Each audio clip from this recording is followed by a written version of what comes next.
Prabowo Gibran unggul dalam hasil quick count maupun real count Pilpres 2024. Meskipun Prabowo menduduki posisi pertama, namun partainya yakni Gerindra justru dikalahkan PDIP dan Golkar. Berdasarkan hasil hitung cepat Litbang Kompas, perolehan suara Gerindra berada di urutan ketiga setelah PDIP dan Golkar. Sedangkan perolehan suara Prabowo Gibran unggul jauh dari dua lawannya Anies Muhaimin dan Ganjar Mahfud. Prabowo Gibran bahkan memperoleh suara lebih dari 50% sehingga potensi menang satu putaran menguat.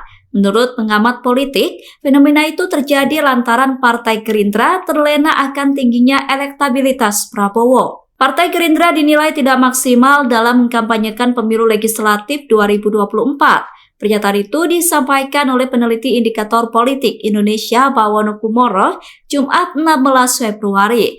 Menurut Bawono, para caleg Gerindra terlena akan tingginya elektabilitas Prabowo dalam berbagai lembaga survei sebelum pemilu digelar, sehingga mereka kurang maksimal dalam kampanye di daerah pemilihan masing-masing. Bawono mengatakan posisi Gerindra yang dikalahkan PDIP itu membuktikan bahwa kekuatan kader dan basis massa partai banyak dikerahkan untuk memenangkan Prabowo Gibran ketimbang dalam Pileg. Berbeda dengan Gerindra, kader PDIP justru lebih militan dalam pemenangan pemilu legislatif. Namun, kader PDIP dinilai kurang optimal dalam mengkampanyekan Ganjar Mahfud di Pilpres 2024. Download Tribun X sekarang. Menghadirkan lokal menjadi Indonesia.